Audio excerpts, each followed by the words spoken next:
As popular as is, the word psychopath is one of the most abused terms.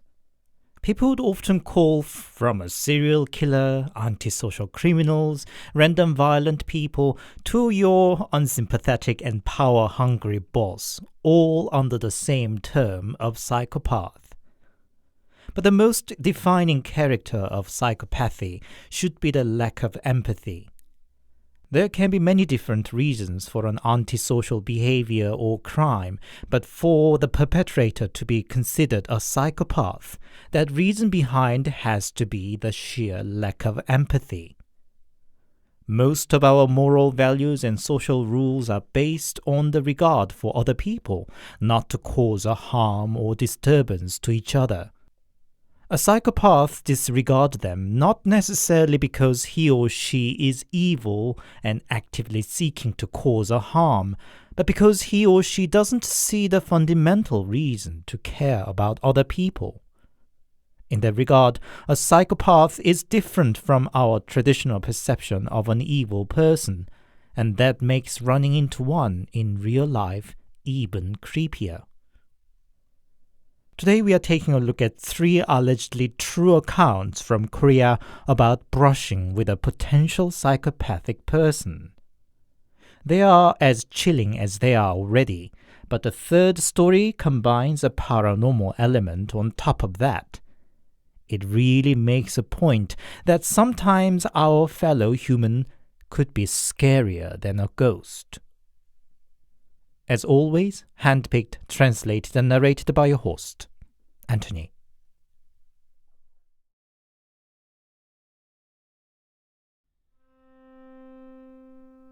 He was always like that.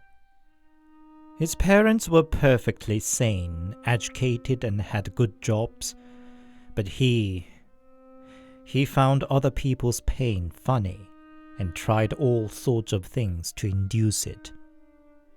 The prank he used to pull most often was crying, "Cockroach!" So serious and committed his performance was, people always fell for it. Worse was his love of physical assaulting and bullying anybody weak or disabled around him. There was a boy who had to use crutches in the class, and this brat would take the crutches and throw them away, and would gleefully watch the poor boy limping to retrieve the crutches. His parents did try. They sought professional psychiatric treatment for their son, though it was in the late 1980s, long before the time terms like psycho or sociopaths came into the general public's perception. But I think it made little difference. He only bragged about his treatment. He even once hit back a teacher who was reprimanding him, shouting, "I'm a psycho on psychedelic treatment. What will you do about it?" When we were about 11, a classmate, a girl, was killed at a car accident. It happened in the morning, and lots of young students and her mates witnessed it too. The whole school was in a shock. While teachers were absent, busy dealing with the aftermath, the classroom went chaotic. All the while, this sociopath boy approached the close friends of the dead girl and asked with all the amusement in his voice, "Isn't it something? She's dead. I mean, really crushed to death." The friends of the dead girl were first dumbfounded, and then went into a screaming fit. But he wasn't moved at all and just kept asking, "Why? Don't you find it amusing?" Since that day, everybody ignored him. Probably for that reason, he started getting along with bullies and jerks of the school. Probably his recklessness was deemed as a quality in the gang. And well, I have no idea why I became one of their targets, unfortunately. One day he came up to me with a couple of others from the bully gang. They started shouting and swearing at me and demanded me to kneel in front of them. I don't think the other two had any idea as why he brought them to me, but well, bullying doesn't have to have any logical reason anyway. I resisted, having done nothing wrong. One of the gang ramped up their threat, saying, "Do it now, or else you're good as dead." Then, however it worked out in that twisted mind of his, the mention of death prompted him to suddenly come up with, "Come to think of it, hasn't your friend died recently too?" and started giggling. I don't exactly know who he was talking about, but judging from the reaction of the other gang, it was clearly a close friend of them. They of course got outraged and started arguing with the psychopath boy, but his reaction was, "Why? What did I say? What's wrong?" Of course, after that, he was shunned even from the bully gang. He has proved me how human with no empathy is truly creepy. And I don't believe any amount of treatment and medications could really change his nature.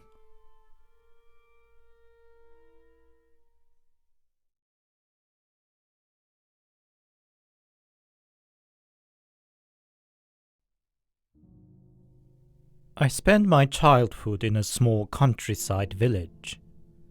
The local primary school there was tiny, with barely 100 students for the entire 6-year classes. I had a friend in the second year. He moved in from a different town in the middle of the first year. He was a bright and talkative chap, but there were a few quirks about him. First, he was pretty possessive. Whether it be an object or a person, once he considered it as his, he did everything to claim over it. We often played with marbles or takji, and he was a poor loser. He would never want to give up his marbles when he lost, and often caused problem with other boys.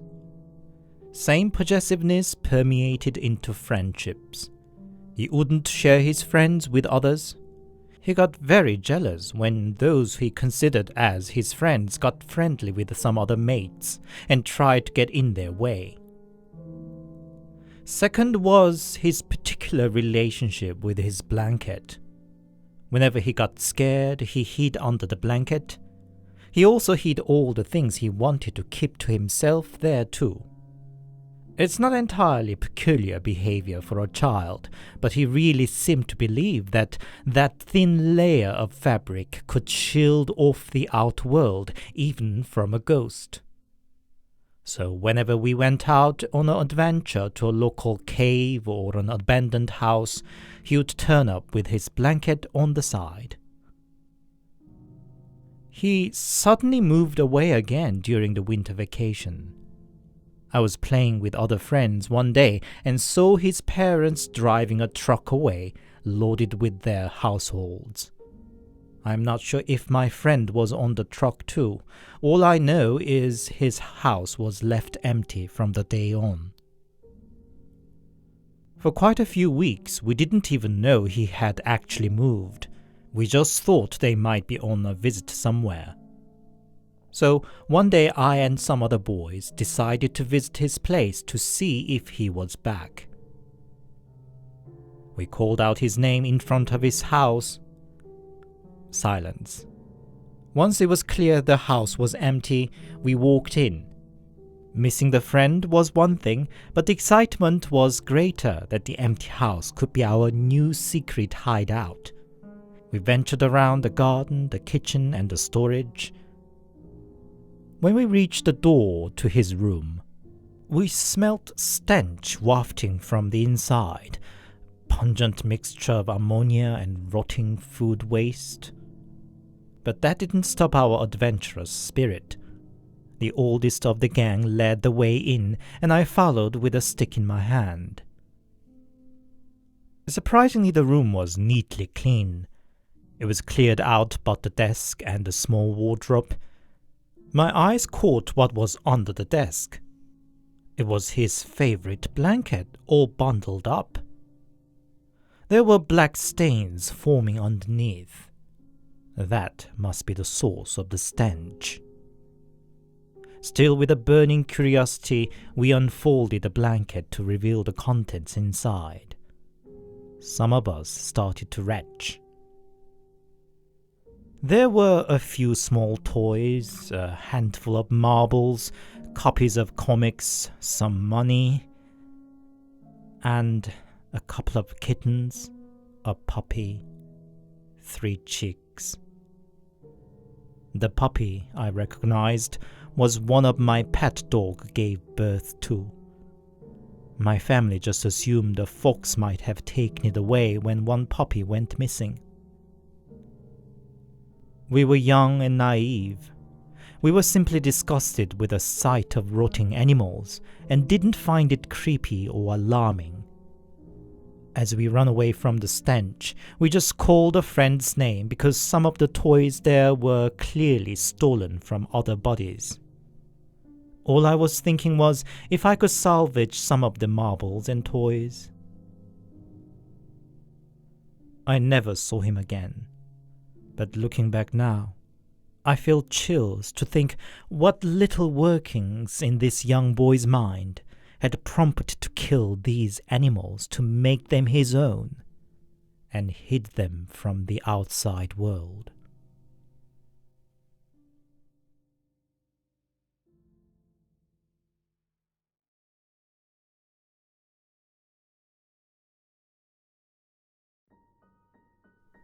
I went to university far away from home.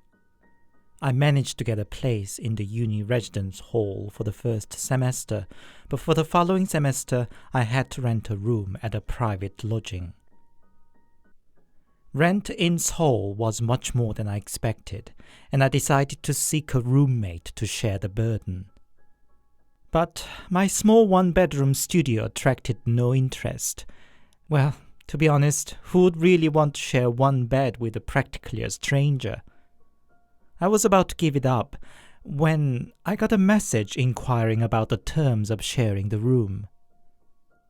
The caller seemed pretty easygoing, but towards the end of the conversation she asked an unexpected question. "By the way, would you say you have strong tea?" I wasn't even sure what she meant, as I had never thought about strong or weak tea. But in Korea, when one sleeps sound, doesn't suffer sleep paralysis or see weird paranormal stuffs, and overall has lively energy, people often comment that such a person is born with a strong tea.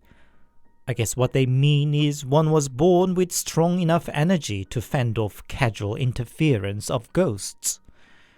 Well, I had never had sleep paralysis or such, and I wanted to get a roommate above all, so I just said, "Yes, I think so."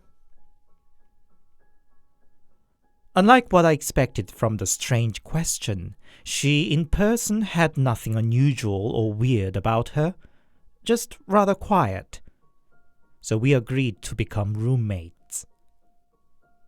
As her course started a bit earlier than mine, by the time I came back to the room, she'd been there about a week already, and I was a bit shocked with the changes she made. The weather was still summery in early September, but she kept all the windows sealed shut and draped them with black curtains.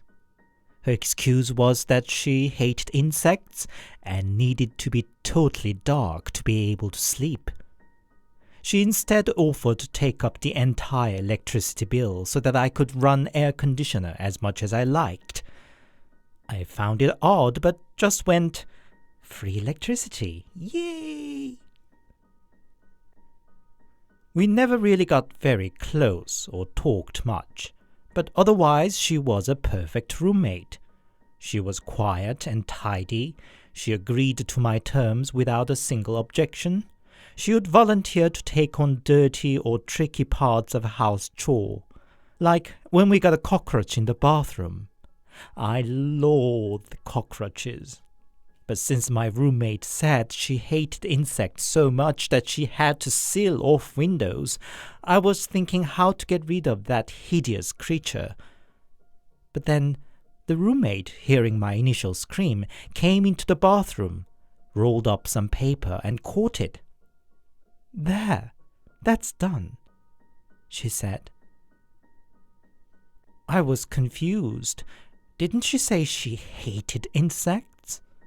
But when she took care of yet another dirty task for me, I didn't have a heart to bother her with my curiosity. One day, she said she was going to be away for a couple of nights to visit her family. I asked her that if I could invite a friend to stay overnight, and she agreed. So my friend came over and stayed with me. The following morning, friend complained she could hardly sleep with sleep paralysis and whatnot, not to mention the whole room felt too stuffy with sealed windows and black curtains. She further commented, "And why do you keep standing up and wander around throughout the night? That didn't help either." "What? I slept sound the whole time. What do you mean?" I said. "No way. If it wasn't you, then what walked around like a sleepwalker all night long?" she said. I just thought either she was joking or just dreamed it all. Nevertheless, when the night came, I felt a bit spooky to be alone. Probably for that reason, unlike my usual self, I had a hard time falling asleep till about 3 in the morning. Then I heard faint footsteps. So small I had to concentrate to hear it. I opened my eyes and saw a person in the middle of the room. I had left a half-empty bag of crisps on the table, and this person was eating it. "Who are you?" I shouted. She turned her head to look at me, but didn't respond, her mouth ever busy munching away. "That's not yours," I said. "Not mine," she said, and fully turned around, revealing a knife stuck in her chest and blood all over. And I woke up. I had never suffered sleep paralysis till then, and I assumed I must have had one.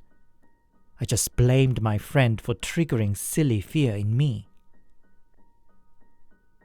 In the evening came back my roommate. It was a rainy day, and as she walked in, she asked me the first thing, even before she folded her dripping umbrella.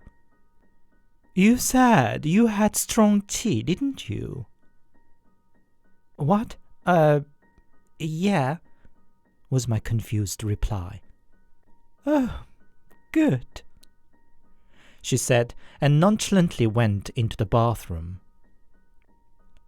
Now I started finding everything suspicious about her, but could not yet summon the courage to probe her further. In bed that night, I was all nerves for the fear of having that nightmare again. You may think I was too soft, and I myself didn't think much about it during the day, but once came the night and the darkness, the fear came back with it all at once. My roommate would sleep with her face completely covered either with a duvet or her long hair, which I'd been just assuming that was because she really needed it to be completely dark to be able to sleep. But that night it just added to my anxiety. And in the middle of the night, I heard her footsteps once again. I opened my eyes to find a person standing in front of the room. She approached me, revealing her face all melted down with a severe burn and a knife stuck in the chest, blood still pouring out from the wound. She looked at me and giggled. "I found ya! I found ya!" she said, and jumped up and down, clapping her hand. Then she pulled out a knife from her chest and stabbed my chest with it. I woke up screaming and crying. It was so vivid to be just a dream, and its fear was oppressing even after I woke up. The roommate asked me what was wrong, but for some reason I didn't feel like admitting I had a nightmare. The same night terror repeated night after night. I got so paranoid that I would be startled by hearing some random hand clapping. It was a pure stress just to think of going back to my room and have another night there. Into the second week, even my friends noticed something was wrong. I confided the recurring nightmare. Most of their advices were reasonable, but useless, like take a warm shower before bed, burn a lavender-scented candle, try a sleeping pill, etc. But one of them told me, "If the ghost finds you by your face, why don't you hide your face from it?" I was desperate enough to try anything by that stage, so I went to bed with my face covered with a duvet. The dream came again, starting with the same footsteps. But this time it was wandering all around the room, and it started screaming, "Where are you? Where? Then the footsteps stopped in front of the bed, and it whispered, "Shall I open this one? Or that one?" Then it sang some sort of kid's ditty, clearly a version of Eeny, Meeny, Miny, Mo. "Yummy, yummy Coca-Cola, tummy aches if you drink too much. Ding dong, ask Dr. Know-it-all." It ended with she picking my side. The ghost flipped my side of duvet, and the dream once again ended with me being stabbed. And so it repeated a few days. I was near the end of my patience. My roommate must have seen my struggle all the while, but didn't ask a single thing. Another night, and all the accumulated frustration and exhaustion was looking for an outlet, and it directed towards the roommate. It was because of her that I could not sleep, at least with a light on. This stuffy air with sealed windows must have contributed too. When I once again woke up from the footsteps in the middle of the night and saw my roommate sleeping soundly covered with a duvet, I felt I had it enough. So I flipped over her duvet and carefully brushed her hair off of her face.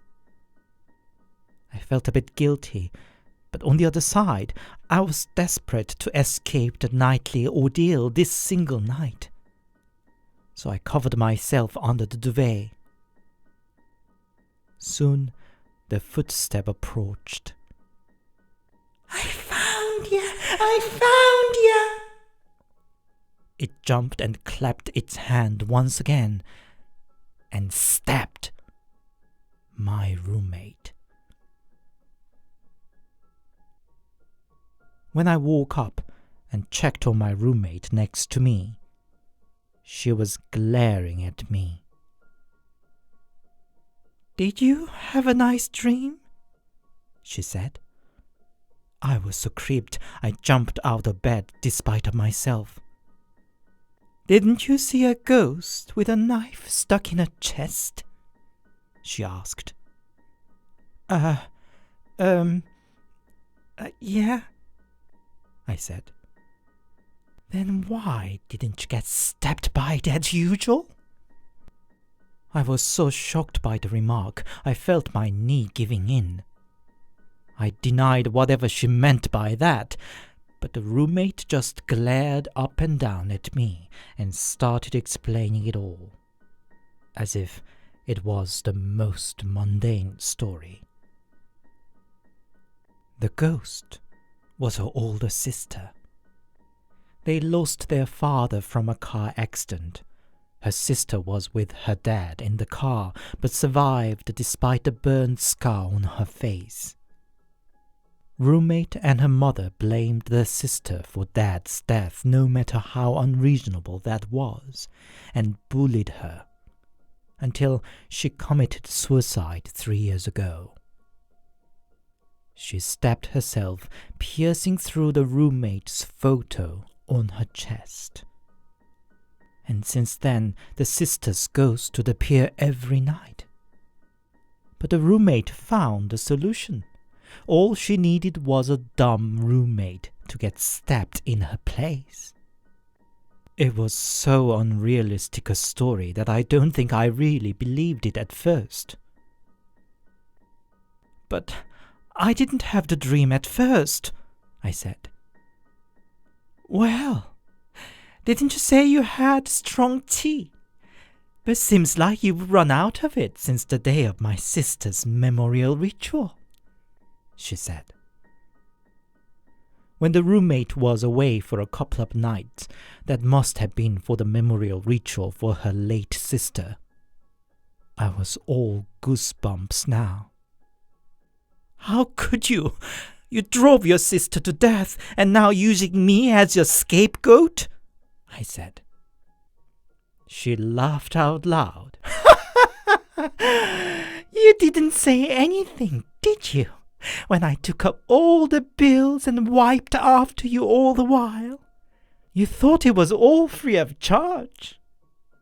She carried on sneering at me, then suddenly with a stone face called me "dumb bitch." I was so creeped that I just excused I was late for my lecture and escaped. When I came back in the evening, she was gone already with all her stuffs. Could not reach her phone either. It took a long time for me to recover from the whole ordeal. I had occasional nightmares, but to my relief the ghost didn't visit me again. When I returned to uni for the next semester, I asked around and found out the roommate had dropped out. I don't think I would ever be able to live with a roommate again.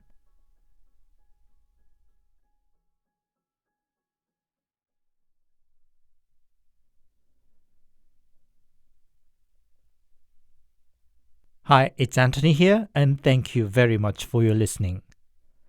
Hope you enjoyed today's stories. I have met in my life a few selfish, manipulative, or emotionally abusive persons, but I don't think I've met a true psychopath. I hope that proves the world is not full of them, but I must admit my social life is pretty small. I really wish you haven't met one in your life either, but if you have, do let us know your experience in the comment. If you enjoyed my work, why not give my video a like, comment, click the notification bell, and, well, subscribe to my channel.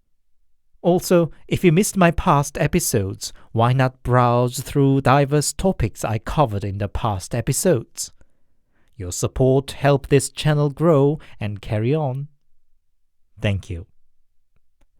Until the next, stay safe and take care.